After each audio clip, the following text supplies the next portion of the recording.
The following is a true story.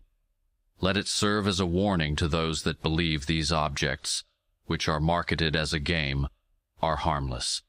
I believe using this will expose you to unclean spirits and do not belong in the hands of children. One spring afternoon in the early 1980s, a few of my friends and I were walking down the street just having a discussion when Chris had mentioned that they found an Ouija board in the dumpster behind a business.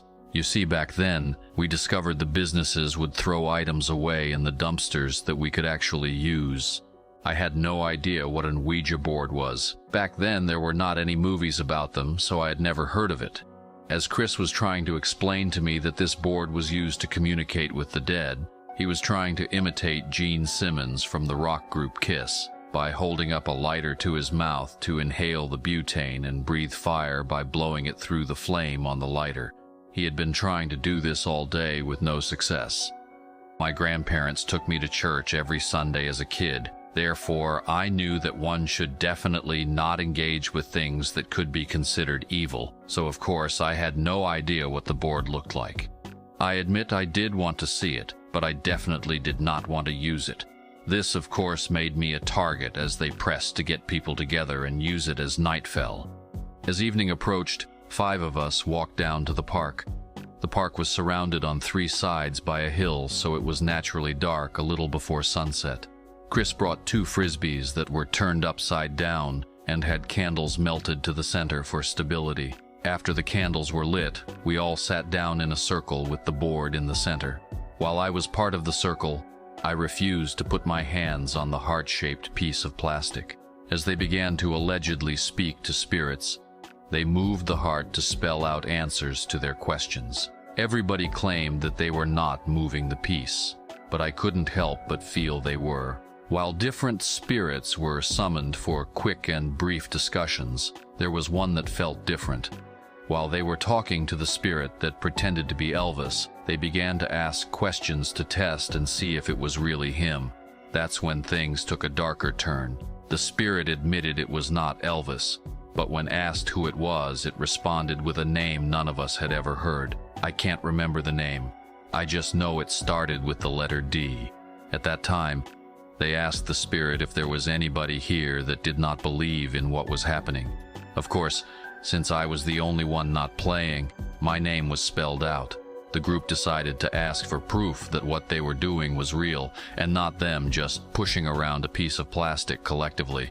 So they asked the spirit to demonstrate that he was really there. All of a sudden, the wind picked up and blew through the park. As we eagerly looked around, someone noticed the swing set behind me. It had 3 swings, but one was mysteriously moving on its own, while the other 2 remained still. At this time, somebody walked by the park, saw us in the dark with candles, and yelled, "What are you doing?" We then blew out the candles and fled the scene. As we left, Chris had mentioned that it was important to make sure the spirit left by selecting goodbye on the board. However, we had not done this due to the interruption.